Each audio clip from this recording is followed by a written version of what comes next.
ਸਭ ਕੀ ਹਾਲ ਚਾਲ ਹੈ? ਅੱਲਾ ਦਾ ਕਰਮ ਯਾਰ, ਮੈਨੂੰ ਨਾ ਬੜਾ ਮਸਲਾ ਤਸ਼ਵੀਸ਼ ਹੈ ਬਕਾਇਦਾ ਉਹਦੇ ਤੇ। ਉਹ ਇੱਕ ਸਰਦਾਰ ਜੀ ਜਿਹੜੇ ਨੇ ਨਾ ਆਪਣੇ ਇੰਡੀਆ ਦੇ, ਉਹ ਇੰਡੀਅਨ 에ਅਰ ਫੋਰਸ ਤੋਂ ਰਿਟਾਇਰ ਹੋਏ। ਅੱਛਾ, ਰਿਟਾਇਰ ਹੋ ਕੇ ਤੇ ਉਹਨਾਂ ਕੋਲੋਂ ਕਿਸੇ ਨੇ ਪੁੱਛ ਲਿਆ ਕਿ ਪਾਕਿਸਤਾਨ ਤੇ ਇੰਡੀਆ ਦੀ ਜੰਗ ਦੇ ਉੱਤੇ ਕੋਈ ਤਬਸਰਾ ਕਰੋ। ਉਹਨਾਂ ਨੇ ਕਿਹਾ ਮਾਰ ਪਈਏ ਇਹਨਾਂ ਨੂੰ। ਉਹਨਾਂ ਨੇ ਪੂਰਾ ਖੋਲ ਕੇ, ਜਿਵੇਂ ਆਪਾਂ ਪੰਜਾਬੀ ਖੁੱਲੇ ਡੁੱਲੇ ਹੁੰਦੇ ਆ, ਉਹਨਾਂ ਨੇ ਪੂਰਾ ਖੋਲ ਕੇ ਬਿਆਨ ਕਰ ਦਿੱਤਾ ਕਿ ਇੱਥੋਂ ਇੰਜ ਮਾਰ ਪਈ ਜੇ, ਇੱਥੋਂ ਇੰਜ ਮਾਰ ਪਈ ਜੇ, ਇਹ ਨਲਾਇਕ ਨੇ ਰੱਜ ਕੇ ਕਮੀਜ਼ ਚੁੱਕ ਕੇ ਵਹਾਇਆ ਇੱਥੇ ਲਾਸ਼ਾਂ ਪਈਆਂ ਔਰ ਪਿੱਛੋਂ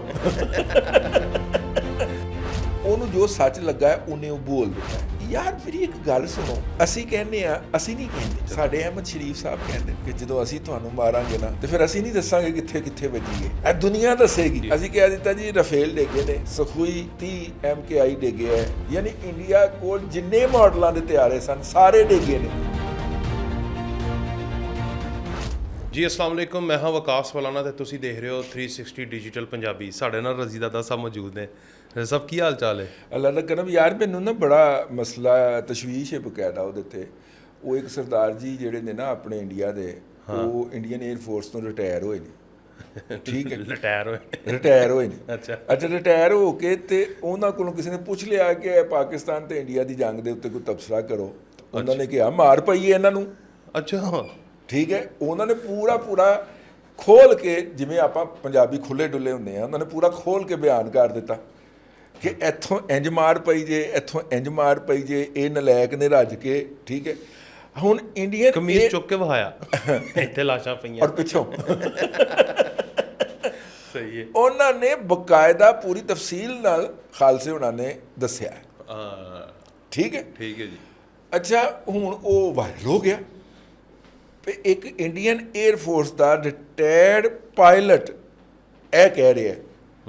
ਠੀਕ ਹੈ, ਹੁਣ ਉਹਦੇ ਤੇ ਗਰੀਬ ਆਦਮੀ ਤੇ ਮਾਤੜ ਦੇ ਉੱਤੇ ਪ੍ਰੈਸ਼ਰ ਪਾਉਣਾ ਸ਼ੁਰੂ ਕਰਤਾ ਕਿ ਤੂੰ ਇਹ ਬਿਆਨ ਵਾਪਸ ਲੈ ਤੇ ਇਹ ਡਿਲੀਟ ਕਰ। ਠੀਕ ਹੈ, ਉਹ ਵੀ ਹੁਣ ਮੇਰਾ ਮਤਲਬ ਹੈ 1.25 ਲੱਖ ਖਾਲਸਾ ਹੈ। ਠੀਕ ਹੈ, ਉਹਨੇ ਕਿਹਾ ਨਹੀਂ ਕਰਦਾ, ਮੈਂ ਨਹੀਂ ਕਰਦਾ। ਉਹ ਫੱਡਾ ਪਿਆ ਹੋਇਆ, ਉਹ ਵਿਚਾਰੇ ਦੇ ਖਿਲਾਫ ਕੋਈ, ਮੈਨੂੰ ਲੱਗਦਾ ਉਹਦੀ ਕੋਈ ਵਿਕਟਮਾਈਜੇਸ਼ਨ ਵਗੈਰਾ ਹੋਣ ਡਈ ਹੈ ਤੇ ਕੋਈ ਹੋ ਸਕਦਾ ਉਹਦੀ ਪੈਨਸ਼ਨ ਵੈਨਸ਼ਨ ਰੋਕ ਦੇਣ। ਤੇ ਮੈਂ ਕਿਹਾ ਇਹ ਐਸੀ ਗੱਲ ਹੈ ਜਿਹੜੀ ਸਾਡੇ ਪੰਜਾਬ ਦੇ ਦੋਵਾਂ ਪਾਸਿਆਂ 'ਚ ਇਸ ਗੱਲ ਦੀ ਕਦਰ ਹੋਣੀ ਚਾਹੀਦੀ ਹੈ। ਸੱਚ ਬੋਲਿਆ ਉਸ ਬੰਦੇ ਨੇ, ਮੈਂ ਨਹੀਂ ਕਹਿੰਦਾ ਕਿ ਉਹ ਪਾਕਿਸਤਾਨ ਦੇ ਹੱਕ 'ਚ ਬੋਲਿਆ ਜਾਂ ਇੰਡੀਆ ਦੇ ਖਿਲਾਫ ਬੋਲਿਆ। ਹਾਂਜੀ, ਉਹਨੂੰ ਜੋ ਸੱਚ ਲੱਗਾ ਹੈ ਉਹਨੇ ਉਹ ਬੋਲ ਦਿੱਤਾ ਹੈ। ਵਾਹ, ਠੀਕ ਹੈ ਨਾ? ਹਾਂਜੀ ਯਾਰ ਮੇਰੀ ਇੱਕ ਗੱਲ ਸੁਣੋ, ਸੁਣਾਓ ਕਿ ਅਸੀਂ ਕਹਿੰਦੇ ਆ, ਅਸੀਂ ਨਹੀਂ ਕਹਿੰਦੇ, ਸਾਡੇ ਅਹਿਮਦ ਸ਼ਰੀਫ ਸਾਹਿਬ ਕਹਿੰਦੇ ਨੇ। ਅਹਿਮਦ ਸ਼ਰੀਫ ਸਾਹਿਬ ਕਿ ਜਦੋਂ ਅਸੀਂ ਤੁਹਾਨੂੰ ਮਾਰਾਂਗੇ ਨਾ ਹਾਂ ਤੇ ਫਿਰ ਅਸੀਂ ਨਹੀਂ ਦੱਸਾਂਗੇ ਕਿੱਥੇ ਕਿੱਥੇ ਵੱਜੀਏ, ਹਾਂ, ਇਹ ਦੁਨੀਆ ਦੱਸੇਗੀ, ਦੁਨੀਆ ਤੇ ਦੱਸੇ। ਤੁਹਾਡੀਆਂ ਚੀਕਾਂ ਦੱਸਣਗੀਆਂ। ਵਾਹ, ਠੀਕ ਹੈ, ਹਾਂਜੀ। ਅਸੀਂ ਕਹਿ ਦਿੱਤਾ ਜੀ ਰਫੇਲ ਡੇਗੇ ਨੇ, ਸਖੂਈ 30 MKI ਡੇਗੇ ਹੈ। ਉਸ ਤੋਂ ਬਾਅਦ ਜਨਾਬ ਆਪਣਾ ਅੱਲਾ ਤੁਹਾਡਾ ਭਲਾ ਕਰੇ, ਮਿਰਾਜ 2000 ਡੇਗੇ ਹੈ। ਯਾਨੀ ਇੰਡੀਆ ਕੋਲ ਜਿੰਨੇ ਮਾਡਲਾਂ ਦੇ ਤਿਆਰੇ ਸਨ ਸਾਰੇ ਡੇਗੇ ਨੇ, ਹਾਂ, ਸੈਂਪਲ ਦੇ ਤੌਰ ਤੇ। ਠੀਕ ਹੈ, ਸਹੀ ਹੋ ਗਿਆ। ਅੱਛਾ, ਇਹ ਤੇ ਅਸੀਂ ਹਵਾ ਵਿੱਚ ਡੇਗੇ ਨੇ। ਠੀਕ, ਜਿਹੜਾ ਸਖੂਈ MK30I, ਸਖੂਈ 30 MKI ਦਾ ਜਿਹੜਾ ਸਕੁਆਡਨ ਇੱਕ ਪੂਰਾ ਜ਼ਮੀਨ ਤੇ ਖੜੇ ਹੀ ਲਮਲੇਟ ਕਰ ਦਿੱਤਾ ਹੈ। ਠੀਕ ਹੈ, ਰਾਫੇਲ ਦੀ ਤਾਦਾਦ ਜਿਹੜੀ ਹੋਣੀ ਜੇ ਉਹ 11 ਹੋਣੀ ਜੇ, ਇਹ ਵਧਾਉਂਦੇ ਜਾਣਗੇ ਆਹਿਸਤਾ ਆਹਿਸਤਾ। ਹੁਣ ਇਹ 6 ਤੋਂ 8 ਹੋਈ ਹੈ। ਉਹ ਅਸੀਂ ਤੇ ਨਹੀਂ ਕਿਹਾ, ਦੁਨੀਆ ਨੇ ਕਿਹਾ, ਡਸਾਲਟ ਨੇ ਕਿਹਾ। ਉਹਨੇ ਕਿਹਾ ਯਾਰ ਸ੍ਰੀਨਗਰ ਦੇ ਉੱਤੇ ਚੱਲ ਉੱਡਦੇ ਆ, ਸਾਡੇ 2 ਜਹਾਜ਼ਾਂ ਦੇ ਸਿਗਨਲ ਬੰਦ ਹੋਏ ਸਨ, ਉਹ ਕਿੱਥੇ ਨੇ? ਉਹ ਤੁਹਾਡੇ ਟੀਵੀ ਨੇ ਰਿਪੋਰਟ ਵੀ ਕੀਤਾ ਸੀ ਕਿ ਡਿੱਗੇ ਪਏ ਨੇ, ਰਿਪੋਰਟਰ ਨੇ ਵਿਖਾਇਆ ਵੀ ਸੀ ਕਿ ਇਹ ਉਹਨਾਂ ਦਾ ਮਲਬਾ ਪਿਆ ਜੇ, ਉਹ ਕਿੱਥੇ ਨੇ? ਇੰਡੀਆ ਹੁਣ ਤੱਕ ਉਹਨਾਂ ਦੇ ਮੁਆਇਨੇ ਦੀ ਇਜਾਜ਼ਤ ਨਹੀਂ ਦੇਣ ਡਿਆ। ਠੀਕ ਹੈ ਨਾ? ਕਿਉਂਕਿ ਸਾਡੇ ਖਿਲਾਫ ਇੰਡੀਆ ਚੌਥੇ ਦਿਨ ਰੌਲਾ ਪਾਇਆ ਉਹਨਾਂ ਨੇ, ਅਸੀਂ F-16 ਡਿੱਗਿਆ, F-16 ਡਿੱਗਿਆ। ਅਸੀਂ ਅਮਰੀਕੀਆਂ ਨੂੰ ਕਹਿੰਦੇ ਆ ਜਾਓ ਭੈਣ, ਇਹ ਖਲੋਤੇ ਜੇ, ਇੱਕ ਇੱਕ ਨੂੰ ਗਿਣ ਲਓ, ਹੱਥ ਲਾ ਕੇ ਵੇਖ ਲਓ, ਇਹ ਅਸਲੀ ਵਾਲੇ F-16 ਇਹ ਖਲੋਤੇ ਹੋਏ ਖੜੇ ਹੋਏ ਨੇ। ਠੀਕ ਹੈ, 86 ਦੇ 86 ਪੂਰੇ ਕਰ ਲਓ। ਠੀਕ ਹੈ ਨਾ? ਠੀਕ ਹੋ ਗਿਆ। ਤੇ ਉਹ ਹੁਣ ਉਧਰੋਂ ਆਈ ਹੋਈ ਹੈ ਰੂਸ ਦੀ ਟੀਮ, ਉਧਰੋਂ ਫਰਾਂਸ ਦੀ ਟੀਮ, ਉਧਰੋਂ ਫਰਾਂਸ ਦੀ ਟੀਮ। ਉਹ ਕਹਿੰਦੇ ਨੇ ਵਿਖਾਓ ਕਿੱਥੇ ਨੇ, ਕਹਿੰਦੇ ਨਹੀਂ ਵਿਖਾਣੇ, ਕਿਉਂਕਿ ਨੁਕਸਾਨ ਐਡਾ ਵੱਡਾ ਹੋ ਗਿਆ ਕਿ ਉਹਨੂੰ ਕੋਈ ਓਨਰਸ਼ਿਪ ਨਹੀਂ ਲੈ ਸਕਦਾ। ਤੁਹਾਨੂੰ ਯਾਦ ਹੈ? ਜੀ ਸਰ, 27 ਫਰਵਰੀ 2019 ਨੂੰ ਜਦੋਂ ਪਾਕਿਸਤਾਨ 에ਅਰ ਫੋਰਸ ਨੇ ਇੰਡੀਆ ਦਾ ਇੱਕ MiG-21 ਜਿਹਦਾ ਮਲਬਾ ਸਾਡੇ ਪਾਸੇ ਗਿਰਿਆ ਸੀ, ਹਾਂਜੀ ਹਾਂਜੀ ਆਪਣੇ ਅਭਿਨੰਦਨ ਸਾਹਿਬ ਆਪਣੇ ਠੀਕ, ਸਾਡੇ ਆਪਣੇ ਸਾਡੇ ਏਜੰਟ ਨੇ ਉੱਥੇ ਹੁਣ ਅਭਿਨੰਦਨ ਸਾਹਿਬ, ਲੇਕਿਨ ਮਰਦ ਬੱਚਾ ਨਿਕਲਿਆ। ਮੈਨੂੰ ਉਹਦੀ ਗੱਲ ਬਹੁਤ ਪਸੰਦ ਬੜੀਆਂ ਖਬਰਾਂ ਦੇ ਰਿਹਾ ਤੁਹਾਨੂੰ। ਨਹੀਂ, ਉਹ ਇਸ ਗੱਲੋਂ ਕਿ ਉਹਨੇ ਇੱਥੇ ਕਿਹਾ ਸੀ ਹਾਂਜੀ ਕਿ ਮੈਂ ਜਾ ਕੇ ਤੁਹਾਡੇ ਪਾਕਿਸਤਾਨ ਫੌਜ ਨੇ ਜਦੋਂ ਉਹਨਾਂ ਦੀ ਮਹਿਮਾਨ ਨਵਾਜ਼ੀ ਕੀਤੀ, ਉਹਨਾਂ ਨੇ ਕਿਹਾ, ਉਹ ਕੈਪਟਨ ਜਿਹੜਾ ਸੀ ਨਾ, ਜਿਹੜਾ ਉਹਨਾਂ ਦਾ ਹੋਸਟ ਬਣਿਆ ਹੋਇਆ ਸੀ, ਉਹਨੇ ਕਿਹਾ ਯਾਰ ਤੁਸੀਂ ਉੱਥੇ ਜਾ ਕੇ ਵੀ ਇਹੀ ਕਹਿਣਾ। ਹਾਂਜੀ ਤੇ ਉਹਨੇ ਕਿਹਾ ਕੈਪਟਨ ਟੇਕ ਮਾਈ ਵਰਡ, ਮੈਂ ਉੱਥੇ ਜਾ ਕੇ ਕਦੀ ਵੀ ਤੁਹਾਡੇ ਖਿਲਾਫ ਕੋਈ ਗੱਲ ਨਹੀਂ ਕਰਾਂਗਾ। ਔਰ ਮੈਂ ਹਮੇਸ਼ਾ ਐਪਰੀਸ਼ੀਏਟ ਕਰਨਾ ਕਿ ਅਭਿਨੰਦਨ ਮਰਦ ਬੱਚਾ ਨਿਕਲਿਆ। ਉਹਨੇ ਪਾਕਿਸਤਾਨ ਤੋਂ ਵਾਪਸ ਜਾ ਕੇ ਪਾਕਿਸਤਾਨ ਦੇ ਖਿਲਾਫ ਕੋਈ ਇੰਟਰਵਿਊ ਨਹੀਂ ਦਿੱਤਾ, ਕੋਈ ਗੱਲ ਨਹੀਂ ਕੀਤੀ। ਵਾਹ, ਠੀਕ ਹੈ ਨਾ। ਵੇਖ ਲਓ, ਜਿਹਦੀ ਜੋ ਦੁਸ਼ਮਣ ਦੀ ਵੀ ਚੀਜ਼ ਚੰਗੀ ਹੋਵੇ ਉਹਨੂੰ ਤਾਰੀਫ ਕਰਨੀ ਚਾਹੀਦੀ ਹੈ।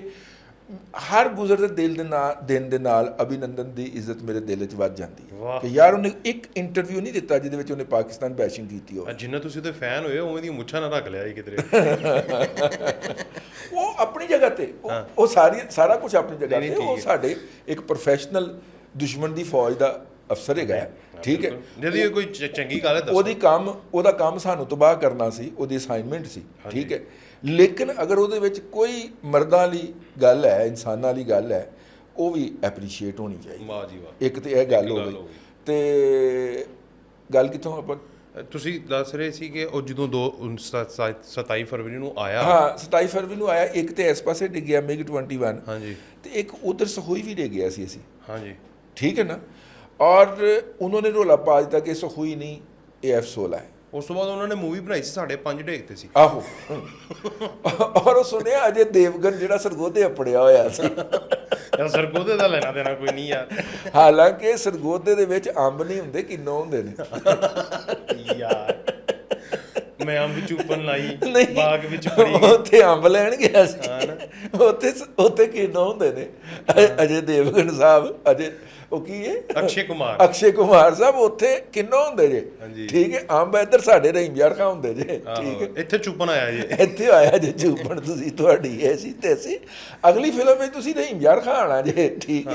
ਤੁਹਾਨੂੰ ਅੰਬ ਚ ਪਵਾ ਦਿਆਂਗੇ। ਲੇਕਿਨ ਮੈਂ ਆਖਰੀ ਗੱਲ ਤੇ, ਹਾਂਜੀ ਦੱਸੋ। ਆਖਰੀ ਗੱਲ ਇਹ ਵੇ ਕਿ ਅਸੀਂ ਆਪਣੇ ਹਮਸਾਇਆਂ, ਮਸ਼ਰਕੀ ਹਮਸਾਏ ਇੰਡੀਆ ਦੀ ਇਸ ਜੰਗ ਦੇ ਵਿੱਚ ਇੰਨੀ ਕੁ ਤਸੱਲੀ ਕਰ ਦਿੱਤੀ ਹੈ, ਇੰਨੀ ਕੁ ਲਾ ਲਈਏ, ਮਤਲਬ ਇੰਨੀ ਕੁ ਤਸੱਲੀ ਕਰ ਦਿੱਤੀ ਹੈ ਕਿ ਅਗਲੇ 8 ਸਾਲ ਤੇ ਉਹ ਇਸ ਤਰ੍ਹਾਂ ਦੀ ਕੋਈ ਹਰਕਤ ਕਰਨ ਦੇ ਬਾਰੇ 'ਚ ਨਹੀਂ ਸੋਚੇਗਾ।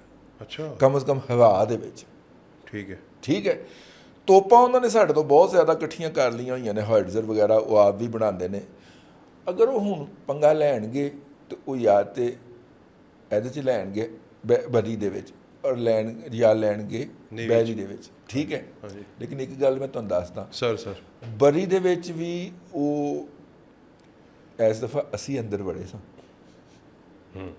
ਠੀਕ ਹੈ ਨਾ। ਇੰਡੀਆ 1 ਇੰਚ ਵੀ ਪਾਕਿਸਤਾਨ ਦੀ ਕੋਈ ਸਰਜ਼ਮੀਨ ਤੇ ਨਹੀਂ ਆ ਸਕਿਆ। ਵਰਕਿੰਗ ਬਾਉਂਡਰੀ ਸਿਆਲਕੋਟ, ਸ਼ਗਵਾਲ, ਡਰੈਗਰ ਅਸੀਂ ਅੰਦਰ ਸਾਂ, ਠੀਕ ਹੈ। LOC ਦੇ ਵਿੱਚ ਅਸੀਂ ਬੇਸ਼ੁਮਾਰ ਜਗ੍ਹਾ ਤੇ ਅੰਦਰ ਸਾਂ ਨਾ। ਹਾਂ, ਉਹ ਤਾਂ ਕਾਲੀ ਮਾਤਾ ਮੰਦਿਰ ਵੀ ਇੱਧਰ ਕਾਲੀ ਮਾਤਾ, ਇੱਧਰ ਬਾਵਲਪੁਰ। ਅਸੀਂ ਆਪਣੇ ਇਸ ਉਰਦੂ ਦੇ ਵਿਲਾਗ ਦੇ ਵਿੱਚ ਖਬਰ ਦਿੱਤੀ ਸੀ, ਬੜਾ, ਠੀਕ ਹੈ ਨਾ। ਪਸੰਦ ਕੀਤਾ। ਫਿਰ ਲੋਕਾਂ ਨੇ ਵੀਡੀਓ ਬਣਾਈਆਂ ਸਨ ਜਾ ਕੇ ਉੱਥੇ, ਹਾਂਜੀ, ਉਹਨਾਂ ਬੁਰਜੀਆਂ ਦੇ ਖਲੋ ਕੇ ਹੁਣ ਵੀਡੀਓਜ਼ ਆ ਰਹੀਆਂ ਨੇ ਜਿਹੜੀਆਂ ਲੋਕਾਂ ਨੇ ਬਣਾਈਆਂ। ਬੱਚੇ ਵਾਪਸ ਬਹੁਤ ਕਲਿੱਪ ਵਾਇਰਲ ਹੋਇਆ ਮੇਰੇ ਨਾਲ, ਉਹ ਉਹਨਾਂ ਲੋਕਾਂ, ਪੂਰੀ ਦੁਨੀਆ ਨੂੰ ਪਤਾ ਲੱਗ ਗਿਆ, ਨਹੀਂ ਤਾਂ ਪਤਾ ਹੀ ਨਹੀਂ ਸੀ। ਕਾਲੀ ਮਾਤਾ ਦੇ ਮੰਦਿਰ ਦੇ ਉੱਤੇ ਸਾਡਾ ਕਬਜ਼ਾ ਸੀ ਭਾਈਜਾਨ। ਹਾਂਜੀ, ਤੁਸੀਂ ਕਿਹਾ ਸੀ ਅਗਰ ਨਹੀਂ ਹੈਗਾ ਤਾਂ ਕੋਈ ਆ ਕੇ ਇੱਥੇ ਵੀਡੀਓ ਬਣਾ ਦੇ। ਹਾਂਜੀ, ਠੀਕ ਹੈ। ਹੁਣ ਬਣਾ ਲੈਣਗੇ ਕਿਉਂਕਿ ਹੁਣ ਅਸੀਂ ਛੱਡਤਾ ਹੈ, ਠੀਕ ਹੈ। ਹਾਂਜੀ, ਸਹੀ, ਹੁਣ ਬਣਾ ਲੈਣਗੇ ਕਿਉਂਕਿ ਹੁਣ ਅਸੀਂ ਸਾਡੇ ਬੱਚੇ ਛੱਡ ਕੇ ਵਾਪਸ ਆ ਗਏ ਨੇ। ਠੀਕ ਹੋ ਗਿਆ। ਆਪਣਾ 1 ਮਹੀਨਾ ਤੇ 3 ਦਿਨ ਕਬਜ਼ਾ ਰਿਹਾ ਸਾਡਾ। 1 ਮਹੀਨਾ 33 ਦਿਨ। 33 ਦਿਨ। ਵਾਹ ਰੇ ਵਾਹ, ਵਾਹ ਰੇ ਵਾਹ, ਠੀਕ ਹੈ ਨਾ। ਲਓ ਜੀ, ਪੰਜਾਬੀ ਮਿੱਤਰਾਂ ਤੇ ਭਰਾਵਾਂ ਦੀ ਬੜੀ ਮਿਹਰਬਾਨੀ, ਤੁਸੀਂ ਅੱਜ ਮੌਕਾ ਦਿੱਤਾ ਪੰਜਾਬੀ 'ਚ ਗੱਲ ਕਰਨ ਦਾ। ਜ਼ਰੂਰ ਸਰ ਜੀ, ਤੁਹਾਡਾ ਮਜ਼ਾ ਆਉਂਦਾ ਤੁਹਾਨੂੰ ਸੁਣਨ ਦਾ। ਲਓ ਜੀ, ਬਹੁਤ ਸ਼ੁਕਰੀਆ ਰਜੀ ਦਾਦਾ ਸਾਹਿਬ। ਇਹ ਸਾਡੇ ਦਾਦਾ ਸਾਹਿਬ ਨੇ, ਠੀਕ ਹੈ ਨਾ, ਵਨ ਐਂਡ ਓਨਲੀ। ਇਜਾਜ਼ਤ ਦਿਓ ਜੀ, ਅੱਲਾ ਹਾਫਿਜ਼।